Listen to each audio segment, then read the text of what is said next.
Tribune. Tinubu, le président nigérian devenu une marionnette de Paris quelques semaines après sa prise de pouvoir.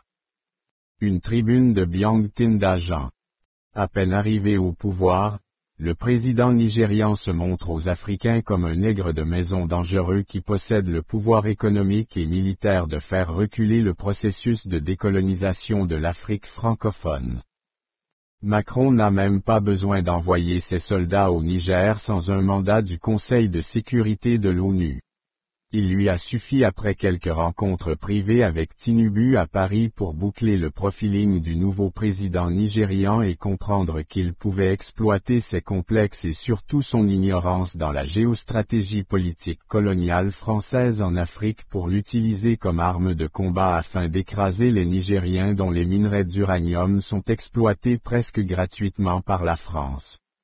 Ces minerais représentent plus de 25% des ressources importées par la France pour faire fonctionner ses centrales nucléaires. Des milliers d'Africains risqueront leur vie dans le Sahel bientôt juste parce que les Français ne veulent pas acheter ces minerais à des prix adéquats. Utiliser le noir pour écraser le noir. À peine a-t-il pris le pouvoir, que le président nigérian s'est vu invité plusieurs fois à Paris et a été travaillé par la diplomatie française pour faire de lui une marionnette militaire que Ouattara et Macky Sall peuvent utiliser à travers la CEDEAO pour sauvegarder les intérêts de la métropole dans la zone sahélienne et bloquer le plus longtemps possible le processus de décolonisation entamé par les Africains. Tinubu, ne maîtrisant apparemment pas l'histoire coloniale des pays de l'Afrique francophone, a suivi comme un imbécile les ordres que Paris lui a donnés à travers la bouche du président ivoirien Ouattara. Le Nigérian a fait couper l'énergie à tout le Niger et fait souffrir des millions de Noirs pour sauver les intérêts des pays occidentaux. Et tout le monde se demande comment un Africain peut-il couper de l'énergie de vie à des Africains pour sauvegarder des intérêts des gens qui écrasent les peuples africains depuis des centaines d'années. Est-il si bête qu'il ne comprend pas que les Occidentaux et Orientaux essaient très souvent d'utiliser le noir africain pour tuer d'autres noirs africains afin de freiner l'émancipation des peuples africains et les maintenir dans la pauvreté? Les Africains de la zone francophone sont en lutte depuis les années 60 contre le néocolonialisme français. Le néocolonialisme se définit aujourd'hui par des thèmes concrets et mesurables. Les accords coloniaux qui ont mis les chaînes aux mains et pieds des pays africains francophones. Le franc des colonies françaises CFA qui permet à la France de contrôler l'économie de ces pays et de leur voler plus de 400 milliards d'euros chaque année à travers des mécanismes financiers liés à cette monnaie de merde qui n'est acceptée nulle part au monde. Les bases militaires françaises dans les pays et zones dans lesquelles elles exploitent quasi gratuitement les minerais où elles possèdent des intérêts stratégiques pour fomenter des coups d'État ou manipuler les transitions politiques pour mettre au pouvoir des dirigeants obéissants comme Ouattara en Côte d'Ivoire ou alors les dynasties parentales en Afrique centrale qui lui permettent de continuer à maintenir le système néocolonial. La colonisation culturelle et religieuse qui influence les contenus éducatifs des pays africains et les force à vivre comme des colonies qui luttent contre ou négligent leurs valeurs culturelles et religieuses et les rend dociles face aux Occidentaux. Des zombies néocoloniales qui n'ont aucun repère et aucune vision culturelle et politique de l'Afrique, de ses valeurs et de son histoire réelle. L'institution par la force et la manipulation des dirigeants à la tête des pays africains qui vont maintenir le système néocolonial dans lequel la France possède les meilleurs avantages. Ouattara en Côte d'Ivoire, c'est plus de 3000 morts africains. La destruction de Kadhafi en Libye qui voulait botter la France hors de l'Afrique, c'est plus de 20 000 morts africains. La mise au pouvoir des fils Bongo et Déby au Gabon et au Tchad. Le meurtre de Thomas Sankara et l'élimination de plusieurs présidents africains par des coups d'État et autres. La structuration du génocide rwandais. La liste est tellement longue. Le déni de la démocratie aux peuples africains. Dans chacun de ces pays, au moment de l'alternance du pouvoir, La France cherche d'abord à reconnaître quelle sera la solution la plus favorable pour maintenir sa domination dans le pays et c'est cette solution qu'elle va essayer d'imposer. Si leur agent peut prendre le pouvoir par les urnes, elle soutiendra les urnes comme au Sénégal. Si leur agent doit prendre le pouvoir par les armes, elle causera une guerre ou un coup d'État comme en Côte d'Ivoire et dans la plupart des pays francophones. Et pour finir, le néocolonialisme c'est l'exploitation en outrance des ressources minières africaines à des prix dérisoires. Non seulement la France possède des avantages exclusifs pour l'exploitation de ces minerais, mais elle dicte elle-même les prix auxquels elle doit acheter ses richesses naturelles. Et c'est ainsi qu'elle pille depuis plus de 100 ans les pays africains et freine leur développement et émancipation.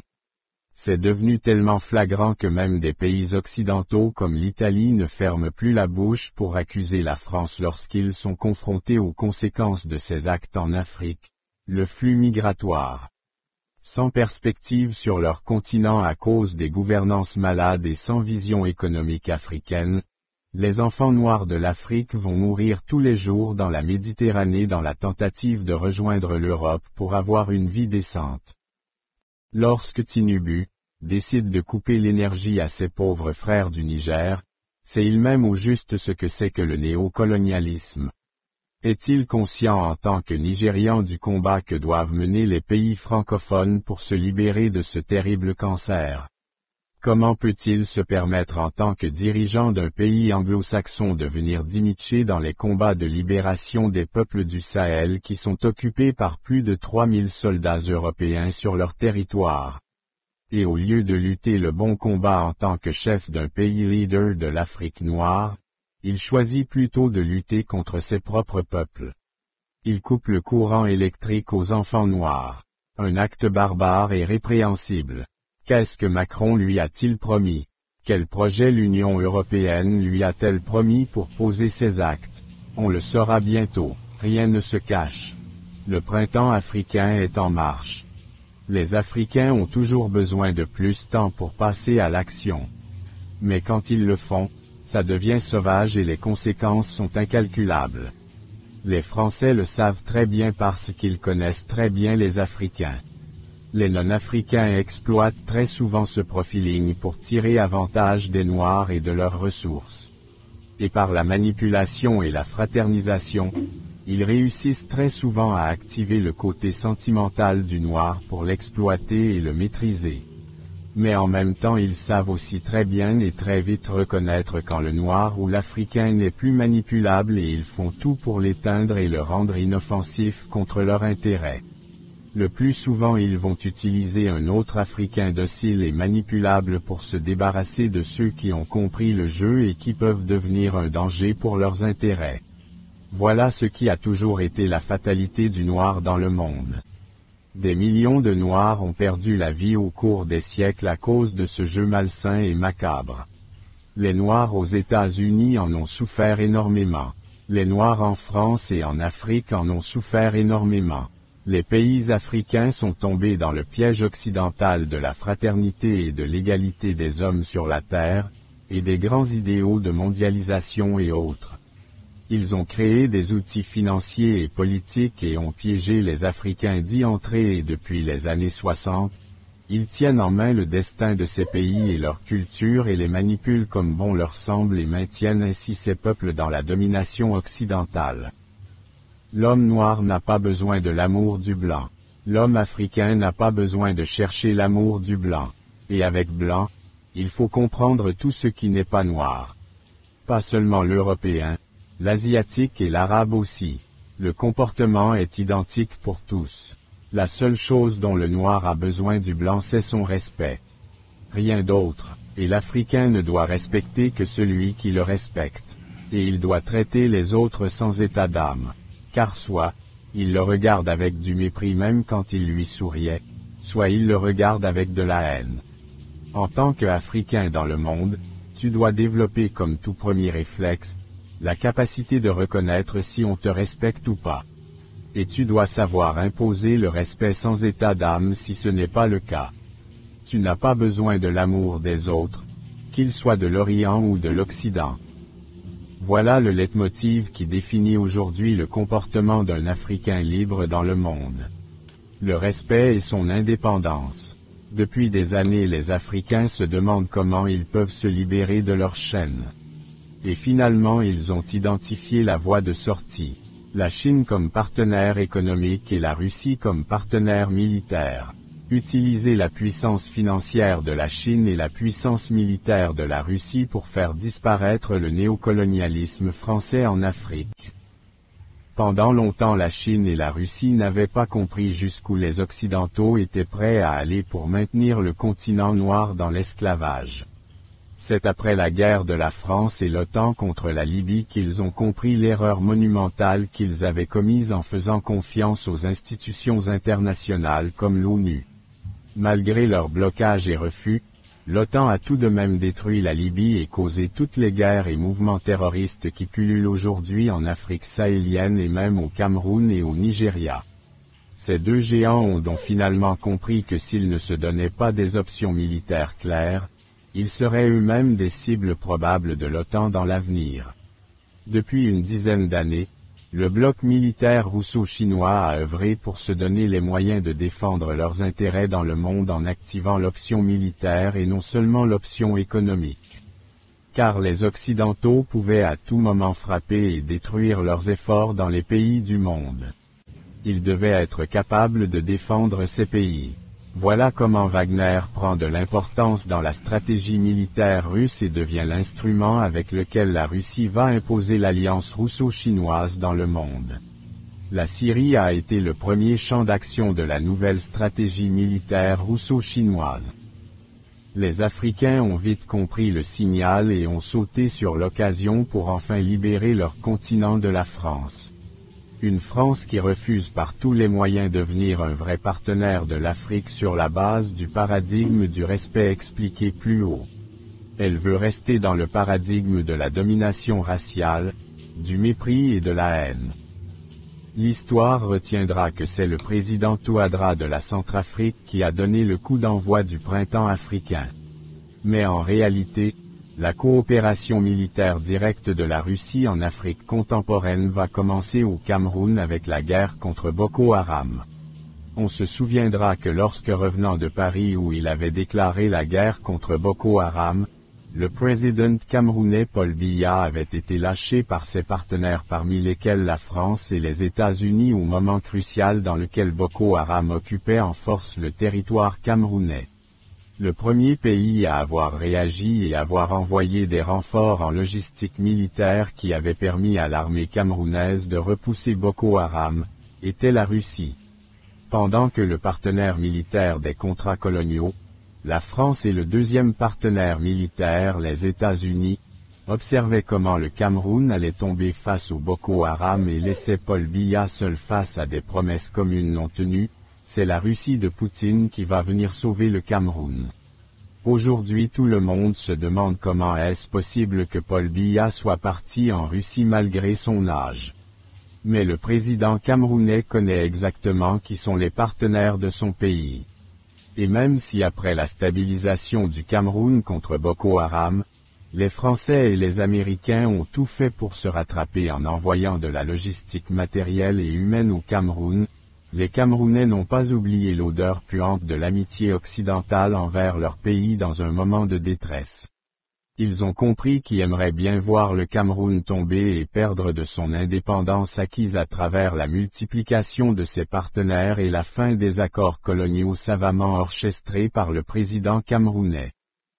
Le président Touadéra ne fera pas dans la dentelle comme Paul Biya. Il ira droit au but. Il fera entrer les militaires russes et avec eux il mettra la France dehors. Sans état d'âme, et il partagera la formule magique à tous les autres pays africains sous la colonisation française. Lorsque l'OTAN décide de fomenter son coup du Sahel en voulant en faire une zone d'influence, les Africains du Sahel par la voix de leur peuple et l'action de leur armée vont appliquer la même formule que la RCA. Wagner et la Russie, l'horreur française. Jamais la France n'osera attaquer directement les militaires russes en Afrique. Ils pourraient seulement être éliminés en 24 heures par l'armée russe, mais il peut avoir des répercussions graves en Occident, car ça serait une déclaration de guerre directe entre l'OTAN et la Russie. Un scénario catastrophe pour les pays européens.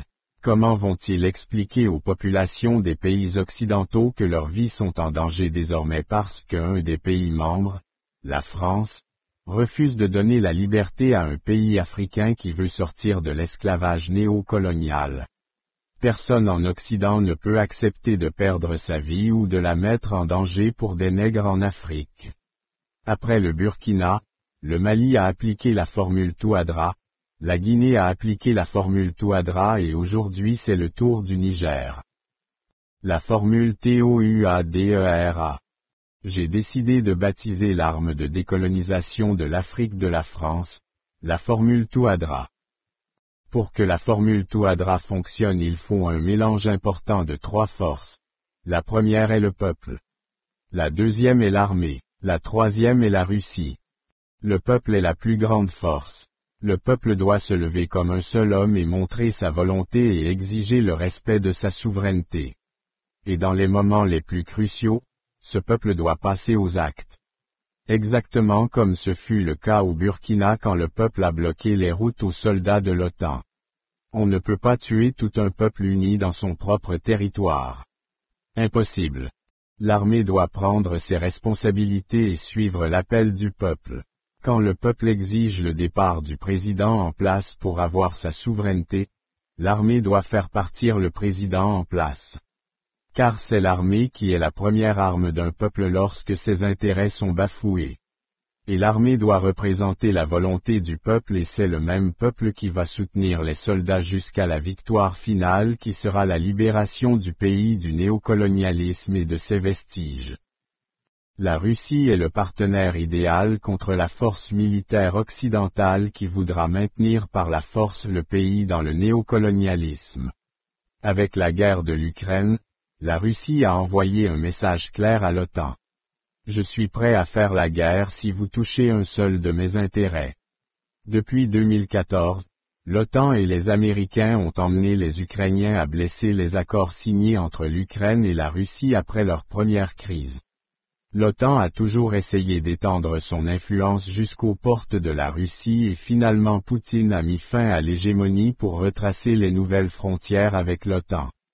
La découverte des usines de fabrication des armes biologiques de l'OTAN en Ukraine, le non-respect des accords de 2014 par l'Ukraine et la souffrance du peuple russe dans les régions pro-russes en Ukraine ont finalement poussé Poutine à bout et il a finalement pris ses responsabilités et montré ses limites à l'OTAN.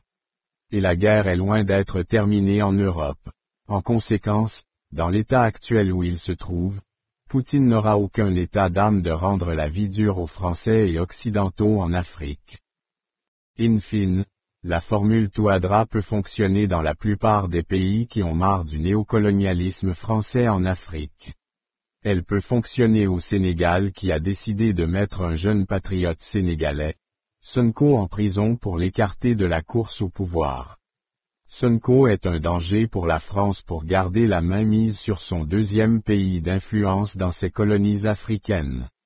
Au Sénégal, la France a identifié la solution d'écarter Sonko du pouvoir par tous les moyens. Elle sait que contrairement aux pays du Sahel qui voient la domination occidentale tous les jours dans leur pays, les peuples du Sénégal, de la Côte d'Ivoire et du Cameroun n'ont pas encore développé le sentiment anti-français au stade de brûler leurs ambassades ou de vouloir les faire partir du pays par la force.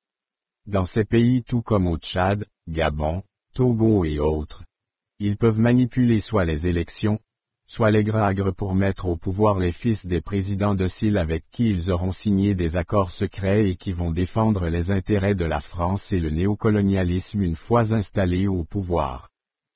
Le Niger. Le cas du Niger est crucial pour le combat contre le néocolonialisme. Avec la libération de la bande sahélienne des forces d'occupation de l'OTAN, les 4 pays frères que forment le Burkina, Mali, Niger et Guinée vont former une pôle de pouvoir politique et économique libérée des séquelles coloniales françaises et prendre le contrôle complet sur leurs ressources minières. Ce pôle de pouvoir sera capable de tenir tête au pôle Franc-Afrique dirigé par le Sénégal et la Côte d'Ivoire. Ces deux pays et leur maître Macron ont identifié d'utiliser les pays anglophones de la CEDEAO, en l'occurrence le Nigeria pour asphyxier le Niger et rétablir l'ordre néocolonial dans le pays. La CEDEAO, tout comme l'Union africaine sont des outils mis en place par les Occidentaux pour avoir le contrôle stratégique sur l'avenir et la destinée des pays africains. À travers les chefs d'État de la CEDEAO, la France se met dans une position agréable de manipuler quelques personnes uniquement pour forcer sa volonté et ses actions dans tous ces pays. Sans qu'aucun parlement ou la volonté des peuples ne soit consultée avant de poser des actes ou de passer à l'action. Elle utilise tout simplement le téléphone pour canarder le président Ouattara et sa femme française, le président Macky Sall matin, midi et soir, et ceux-ci finissent par imposer la volonté de Macron aux autres présidents membres de la CEDEAO. On ne demande l'avis d'aucun peuple africain, d'aucun parlement ou député d'un pays membre avant de décider de couper l'énergie à tout un pays comme le Niger. Les Africains et le monde entier vivent donc en direct comme le néocolonialisme fonctionne. Et le président nigérian qui a été identifié comme un imbécile en géostratégie politique est tombé dans le piège d'Ouattara et de Macron comme un enfant du syllabaire. S'il avait pris la peine de faire son premier voyage au Cameroun comme le font souvent les nouveaux présidents nigérians, Paul Biya lui aurait donné la lecture géostratégique africaine pour qu'il ne commette pas de bêtises à l'entame de son mandat. Que va-t-il donc se passer après l'ultimatum de la CEDEAO? La seule option nigérienne actuellement est d'activer la formule TOUADERA à 100% en activant la dernière arme de la formule qui est la Russie. Au moins 1000 ou 1500 militaires russes armés jusqu'aux dents doivent atterrir dans les 24 heures dans la capitale nigérienne et prendre le contrôle de l'aéroport avec l'armée nigérienne pour assurer l'arrivée des forces armées du Burkina et du Mali qui viendront en renfort pour stopper l'invasion nigériane. En plus de cela, les Nigériens doivent sortir dans la rue et prendre en main leur pays et bloquer avec leur vie et leur nombre les mouvements des militaires de l'OTAN vers la capitale car le plan militaire de la CEDEAO sera un plan militaire français et de l'OTAN. Le Nigeria n'enverra que ses soldats pour se faire tuer. Les décisions militaires viendront de l'OTAN. Et pour que la Niger gagne ce combat, ils doivent aussi être conseillés directement par la Russie, parce que pour combattre le fer il faut aussi le faire. Seule la présence de Wagner au Niger va calmer les ardeurs de l'OTAN dans le pays et tenir les 3000 militaires français et allemands actuellement dans le pays dans le calme. Un chemin sans retour. Les Africains se trouvent actuellement dans un voyage sans retour vers leur liberté. Les Africains ont marre du sous-développement et veulent rendre leur pays prospère pour en profiter eux-mêmes dans l'avenir. L'ouverture technologique a permis aux peuples africains de s'instruire sur l'histoire réelle de leur pays et de comprendre les mécanismes qui les maintiennent dans la pauvreté. Ils ont compris que ceux qui les dirigent sont le plus souvent des agents de la métropole et ne défendent pas leurs intérêts. Ils ont compris que seul leur engagement peut leur donner un avenir s'ils réussissent à libérer leur pays du monstre néocolonial français et infuser une dynamique de développement juste et une bonne répartition des chances pour tout le monde afin de bâtir une économie régionale et africaine capable de tenir le développement du continent. Ils ont compris que tant qu'ils seront dirigés par des opportunistes, des fils à papa sans vision aucune pour leur pays, mais uniquement pour leur poche et leur bien-être, ils resteront toujours des esclaves et leur développement sera toujours freiné. Voilà pourquoi, du sein de ces peuples naît une nouvelle génération d'hommes politiques et militaires qui embrassent la vision panafricaine et prennent leurs responsabilités devant l'histoire du peuple noir. Biang Tinda Jean, analyste politique africain à mi-temps. Félicitations, si tu es encore là, tu fais partie des 0,1% des gens qui finissent tout ce qu'ils ont commencé. N'oublie surtout pas de revisiter la chaîne pour fouiller d'autres contenus qui t'auront échappé lorsque tu n'étais pas encore abonné ici. Et n'hésite pas de recommander cette chaîne à autres personnes qui font des recherches sur le Cameroun ou alors qui aimeraient être au parfum de l'actualité de la politique camerounaise. N'oublie surtout pas de liker, c'est gratuit. Commenter également est gratuit et c'est l'une des choses que tu peux certainement faire pour apprécier nos contenus. Retrouvons-nous très prochainement. Restez scotchés sur notre chaîne. À très bientôt.